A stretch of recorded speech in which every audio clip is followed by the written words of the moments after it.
ഇന്നുണ്ടല്ലോ വളരെ ഹാപ്പി ആയിട്ട് തുടങ്ങിയൊരു ദിവസമായിരുന്നേ. പക്ഷേ ഞങ്ങളുടെ ഒരു ഹാപ്പിനെസ് ഒന്നും ആ ഒരു ദിവസത്തിൽ കൂടുതൽ അങ്ങോട്ട് മുന്നോട്ട് പോയില്ല.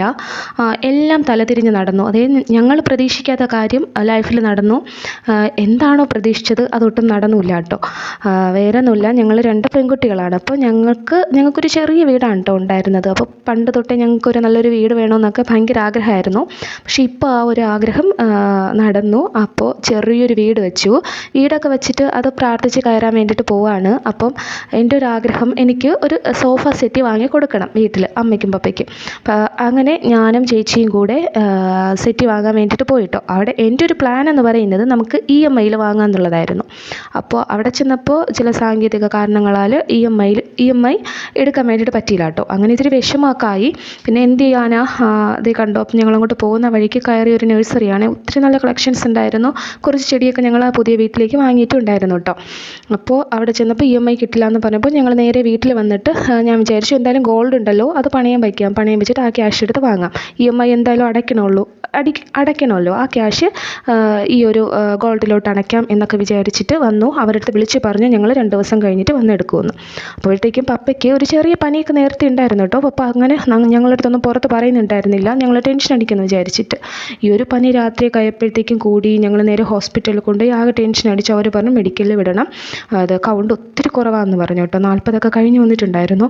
അങ്ങനെ ഞങ്ങൾ ആകെ ടെൻഷൻ അടിച്ച് എന്ത് ചെയ്യുക, കയ്യിൽ വേറെ ക്യാഷും ഉണ്ടായിരുന്നില്ല. അപ്പോൾ എന്ത് ചെയ്തു, ഈ പണയം വെച്ച് സെറ്റ് എടുക്കാൻ വേണ്ടിയിട്ട് വച്ചിരുന്ന ക്യാഷ് ഞങ്ങൾ അതിന് വേണ്ടിയിട്ട് ചിലവാക്കി. അപ്പോൾ ഇപ്പോൾ ആൾ ഓക്കെ ആണ് കേട്ടോ.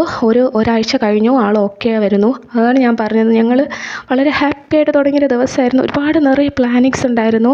പക്ഷേ കണ്ടില്ല, ലാസ്റ്റ് ഞങ്ങൾ എന്തിനു വേണ്ടി ആ ക്യാഷ് പണയം വെച്ച് അവർ ക്യാഷ് കയ്യിൽ വെച്ചിരുന്നത്, അത് ഞങ്ങൾ ഒട്ടും പ്രതീക്ഷിക്കാത്ത ഒരു കാര്യത്തിന് നമ്മൾ ഉപയോഗിച്ചു. പിന്നെ ഒരു കാര്യം, ആ ഒരു ക്യാഷ് കയ്യിലിരുന്നത് കൊണ്ടാണ് ഞങ്ങൾക്കന്ന് വലിയൊരു ടെൻഷനിൽ നിന്ന് ഞങ്ങൾ ഒഴിവായത്. അപ്പോൾ ക്യാഷ് കൂടെ കയ്യിലില്ലായിരുന്നെങ്കിൽ എന്താവുമായിരുന്നു, ആകെപ്പാടെ കുറേ കൂടി ടെൻഷൻ അടിച്ച് ആകെ വല്ലാണ്ടാവുമായിരുന്നു.